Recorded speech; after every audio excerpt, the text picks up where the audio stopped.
Bonjour à toutes et à tous, et bienvenue chez les Chroniques du Commandeur. L'édition Les Hors-la-Loi de Croaz-Tonnerre sort très bientôt, et il est temps pour nous de vous parler des cartes qui nous ont marqués dans cette extension, avec en premier lieu les créatures légendaires pour créer de nouveaux decks.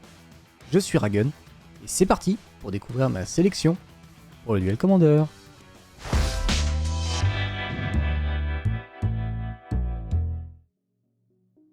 On commence ce top des commandants pour les monocouleurs, et c'est Kaevek, le châtilleur qui ouvre la danse. Pour 2 mana noirs et 1 mana générique, cette 3-3 nous dit qu'à chaque fois que vous commettez un crime, exilez jusqu'à une carte noire depuis votre cimetière et copiez-la. Vous pouvez alors lancer la copie, et si vous faites ainsi, vous perdez 2 points de vie. La mécanique crime est très simple. Si vous ciblez votre adversaire, tout ce qu'il contrôle ou une carte dans son cimetière, vous commettez un crime. En soi, tout est un crime dans Magic. Cette capacité permet de rejouer énormément de cartes de votre cimetière, pour simplement son coût de mana et 2 points de vie. C'est très peu cher payé, sachant tout ce que le noir peut faire.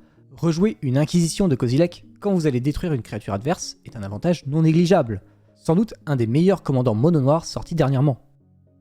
Après avoir parlé de l'un des meilleurs commandants mono-noirs sortis depuis quelque temps, voici sans doute le meilleur commandant mono-noir depuis un très long moment. Titos, le pickpocket. Ce commandant 1-1 contact mortel a la bonne idée d'arriver en jeu pour un simple mana noir, mais c'est sa capacité qui le rend incroyable. À chaque fois que Titos va infliger des blessures de combat à un joueur, vous pouvez lancer une carte de permanent non-terrain ciblé depuis le cimetière de ce joueur, et du mana de n'importe quel type peut être dépensé pour lancer ce sort. Tout dans cette carte est incroyable. Certains diront qu'il ressemble beaucoup à Ragavan, habile chapardeur, moins fort certes, mais il reste une très grande menace tour 1 accessible en zone de commandement. Un potentiel à exploiter sans aucun doute. Comment ne pas parler de Fabletipe, perdu dans la prairie, le personnage chouchou d'un des membres des chroniques. Cette 1-1 pour 2 mana bleus et 1 mana générique a la décence d'arriver en jeu avec une parade de 2 non négligeable. Une fois sur le champ de bataille, il vous permet de regarder les cartes du dessus de votre bibliothèque à n'importe quel moment et de comploter ces dernières, leur coût de complot étant égal à leur coût de mana. La nouvelle mécanique comploter vous permet d'exiler une carte pour son coût de complot et de la jouer ensuite sans payer son coût de mana, durant l'un de vos prochains tours, et ce, à vitesse de rituel. On est en présence ici d'une carte ressemblant quelque peu à la puce de réalité, sortie lors de la dernière extension de Kamigawa. La mécanique est différente, mais l'idée reste globalement la même. Avoir accès au dessus de notre bibliothèque pour nous permettre de creuser le deck et trouver des réponses ou notre combo. On connaît les joueurs de mono bleu, et ce genre de carte va être testé et joué pour explorer les possibilités que le petit homoncule réserve. Mono vert est souvent laissé pour compte et ne brille pas vraiment dans notre format favori, mais il obtient tout de même un nouveau commandant qui pourra peut-être l'aider. Pick Bill, semeur d'épines, qui, pour 1 mana vert et 1 mana générique, est une 2-2 avec le touche-terre. Une capacité qui dit qu'à chaque fois qu'un terrain arrive sur le champ de bataille sous votre contrôle, vous allez mettre un marqueur +1/+1 sur une créature ciblée. Cette première capacité permet de rentabiliser tous les sorts de rampe très vite en permettant d'imposer un board en même temps de gagner la course au mana. Sa seconde capacité va dans ce sens. Pour 2 mana verts et 3 mana incolores, vous allez doubler le nombre de marqueurs +1/+1 sur chaque créature que vous contrôlez. Cela va vous permettre de mettre fin très rapidement à la partie dès la moindre ouverture de votre adversaire. Un nouveau commandant qui apporte un petit peu de fraîcheur dans cette couleur manquant d'impact pendant ses tours de rampe. Mono rouge n'est pas en reste avec le retour d'un personnage bien connu, Magda, maîtresse du butin, qui reste fidèle à elle-même et joue sur les trésors encore et toujours. Cette 2-2 pour 1 mana rouge et 1 mana incolore vous permet de créer un trésor engagé la première fois que l'on commet un crime à chaque tour. Récupérer un trésor sur une foudre à la fin du tour de l'adversaire est toujours très agréable. Mais sa seconde capacité nous incite à les garder bien au chaud, et pour cause. En sacrifiant 3 trésors, nous allons ici créer un jeton de créatures 4/4 rouge, scorpion et dragon, avec le vol et la célérité. Parfait pour terminer un adversaire après l'avoir blasté avec nos nombreux sorts rouges. Elle ne va sans doute pas détrôner notre très cher Feldon, excavateur de renom, mais elle sera pour sûr un commandant solide dans un plan de jeu burn ou trésor. Et dans ce dernier plan, les trésors, ça ne manque pas en rouge. Peut-être qu'elle va apporter un peu de nouveauté dans cette couleur très aimée et jouée de Magic. Willy Duke, héros Atin, est une 4-2 avec la vigilance pour 1 mana blanc, 1 mana vert et 1 mana générique, et qui a un effet très simple et efficace. Chaque fois que Willy Duke devient engagé, vous gagnez 1 point de vie et vous piochez une carte. Son effet me fait penser dans les mêmes couleurs à Emara, âme de l'accord, ou même à Citis, main des récoltes. Les moyens d'engager une créature ne manquent pas, et pour le dégager aussi. Je pense que ce commandant peut tout aussi surprendre que son homologue elfe. Par contre, le fait qu'elle ait la vigilance est très gênant mine de rien, car elle n'a aucun moyen de s'engager sans l'aide d'une autre carte. Une figure bien connue et aimée des joueurs de Magic fait son grand retour, le Gitrog, monture vorace. Pour 1 mana noir, 1 mana vert et 3 mana incolore, cette 6-5 avec le piétinement et la célérité fait déjà très peur comme ça, mais sa capacité est encore pire. Chaque fois que le Gitrog, monture vorace, inflige des blessures de combat à un joueur, vous pouvez sacrifier une créature qui l'a scellé ce tour-ci. Si vous faites ainsi, piochez X cartes, puis mettez sur le champ de bataille engagé jusqu'à X cartes de terrain depuis votre main. X étant la force de la créature sacrifiée. La mécanique scellée est très simple et ressemble beaucoup à la mécanique de pilotage. Sauf qu'ici, on n'anime pas des artefacts, mais on déclenche des capacités dès lors que l'on a engagé des créatures pour obtenir une force au moins égale au niveau de la capacité, en l'occurrence pour Gitrog, 1. Ici, la capacité de Gitrog, monture vorace, permet de piocher et de poser des terrains supplémentaires en jeu. Parfait pour le relancer si celui-ci est détruit le tour d'après. On constate bien qu'à part Thalia, peu de personnes peuvent monter notre gredouille préférée sans mourir. Quelle idée. Ok, nous voilà à la moitié de la vidéo. C'est le moment où je vous embête en vous rappelant que si la vidéo vous plaît, un pouce en l'air et un partage, ça aide énormément la chaîne.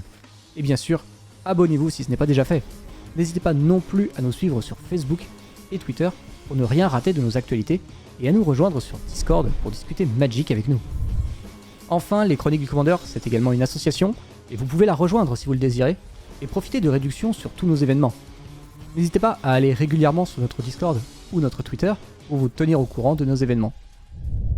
On passe aux couleurs blanc-noir avec Kambal, maire profiteur. Humain et conseiller, cette 2/4 pour 1 mana blanc, 1 mana noir et 1 mana générique possède 2 capacités tournant autour des jetons.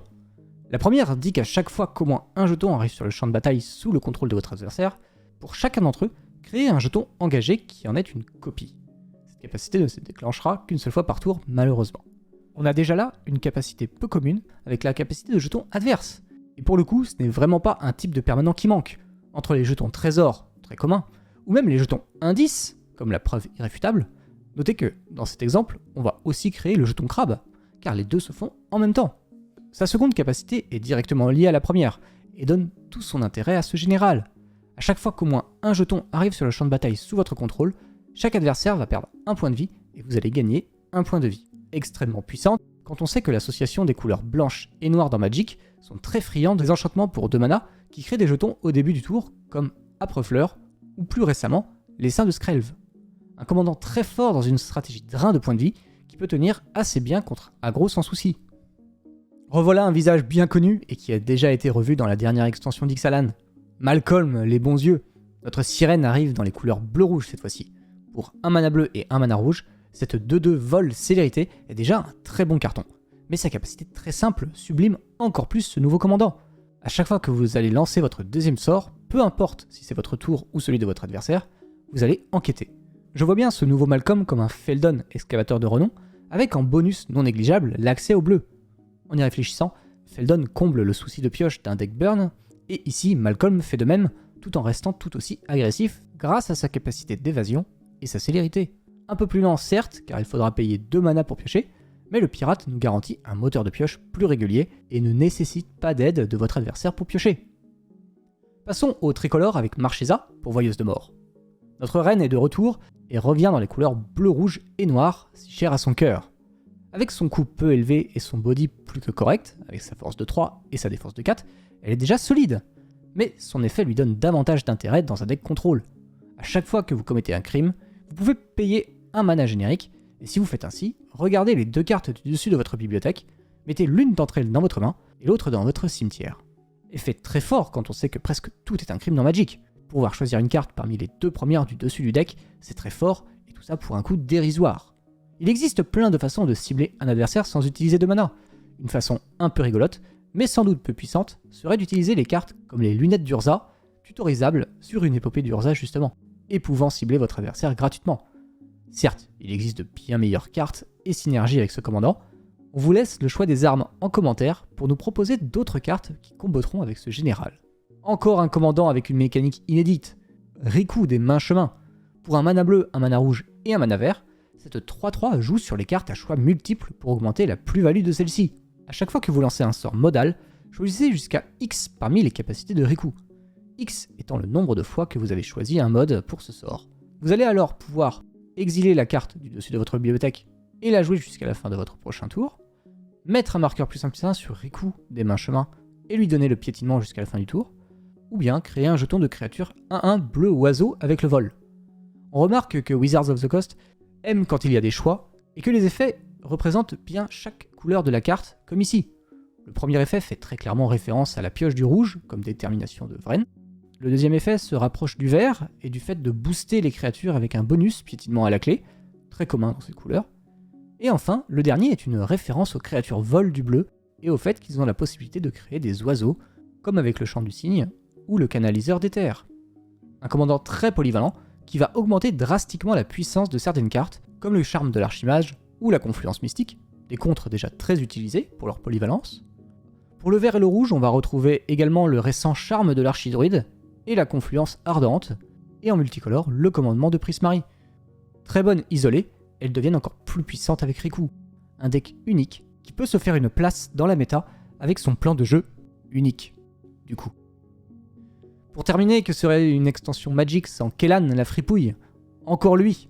Pour un mana blanc, un mana bleu et un mana vert, cette 3/3 vol lien de vie va vous permettre qu'à chaque fois que vous lancez un sort depuis autre part que votre main, vous pouvez lancer un sort de permanent avec une valeur de mana inférieure ou égale depuis votre main sans payer son coût de mana, et si vous ne le faites pas, vous pouvez mettre sur le champ de bataille une carte de terrain de votre main.